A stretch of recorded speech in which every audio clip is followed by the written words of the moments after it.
Сәлеметсіздер ме, құрметті тыңдармандар? Мен дәрігер-терапевт, есімім Алмат. Бүгінгі талқылайтын тақырыбымыз ауыз қуысының құрғауы жайлы болады.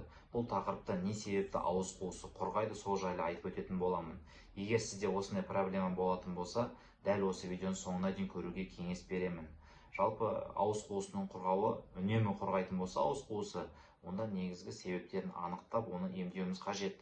Жалпы ауыз қуысының құрғауын медицинада ксеростомия деп атайды. Оның негізгі екі себебін ажыратамыз. Біріншісі физиологиялық, екіншісі патологиялық. Физиологиялық ауыз қуысының құрғауы дегеніміз ол қалыпты жағдайда, яғни дені сау, ешқандай аурумен ауырмайтын адамдағы ауыз қуысының құрғауы. Оның негізгі себебі жеткіліксіз мөлшерде суды қабылдау. Яғни адам күніне 2-3 литр су ішу қажет қалыпты жағдайда. Салмаққа шаққан кезде 40 мл на килограмм. Егер сіздің салмағыңыз 60 болатын болса, онда 40-ті 60-қа көбейтеміз, сонда 2400 мл шығады. Яғни бұл дегеніміз, сіз күніне 2 литр 400 мл су ішуіңіз қажет деген сөз.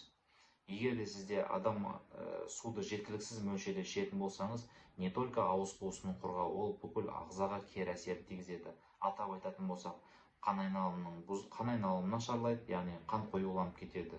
Және де басқа да бүкіл органдарға өзінің кері әсерін тигізіп жатады.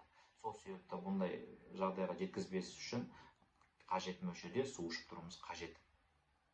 Екінші бір себебі, адам жасы ұлғайған сайын, яғни 60-70-80-ге келген кезде ауыз қуысындағы, яғни сілекей бездерінің бөлінуі, сөл бөлуі азаяды. Соның салдарынан ауыз қуысы үнемі үлкен адамдарда құрғап тұрады. Бірақ бұның негізгі шешу проблема емес. Себебі бұл кезде омега-3, витамин D, А сияқты осындай витаминдер беру арқылы бұл проблеманы кетіруімізге болады. Ал екінші түрі ол патологиялық ауыз қуысының құрғауы. Ол дегеніміз әртүрлі аурулардың салдарынан, немесе дәрі-дәрмектердің салдарынан ауыз қуысының құрғауы. Оның ең бірінші себебі ол қантты диабет. Адам ағзасындағы қант мөлшері көбейіп кеткен жағдайда ауыз қуысында құрғау, шөлдеу, кіші дәретке көп бару сияқты белгілер анықталады. Сол себепті де, құрметті тыңдармандар, егер де сізде осындай причиналар болатын болса, ең бірінші адам қандағы қанттың мөлшерін анықтап алған абзал.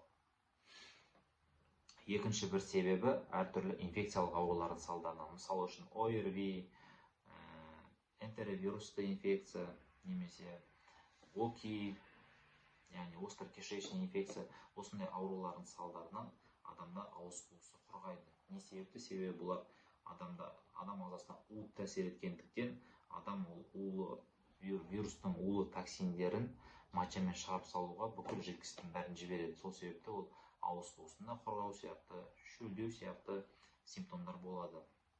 Сонымен қоса, температура жоғарылаған кезде ауыз қуысы құрғайды. Келесі бір себептері бұл алкогольді көп мөлшерде қабылдаған кезде болады. Алкоголь жалпы адам ағзасына уыт әсер ететіндіктен, ағза оны барынша шығарып салуға әрекет етті, бүкіл жидкостьтің бәрін мочамен шығарады, жуып шайып. Сол кезде адам ағзасында немесе ауыз қуысында құрғау сияқты симптомдар болады. Келесі бір түрі ол лор органдарының аурулар кезінде, яғни мұрын қисайған кезде, мұрын қуысында полиптер кезінде, гайморит кезінде адамның мұрын арқылы тыныс алу қиындап, ауызбен демалады. Сол кезде түнгі уақыттарда, таңертеңгі уақыттарда адамның аузы құрғап тұрады үнемі. Келесі бір себептерінің бірі ол дәрігер тағайындаған таблеткалардың әсерінен ауыз қуысының құрғауы. Яғни кейбір дәрі-дәрмектер осындай ауыз қуысы құрғау сияқты жаңа әсерлер береді. Бұл жағдайда не істейміз? Сол сізге тағайындаған дәрігермен ақылдаса отырып, дәріңізді отмена қыласыз, немесе дозировкасын азайтасыз. Ал құрметті достар, бұл видеом сіздерге пайдалы болды деген ойдамын. Егер де сіздерге ұнап жатса, каналға тіркеліңіз, лайк басыңыз, комментарий жазыңыз, достарыңызбен бөлісіңіз. Ауырып ем іздегенше ауырмайтын жол іздеңіз.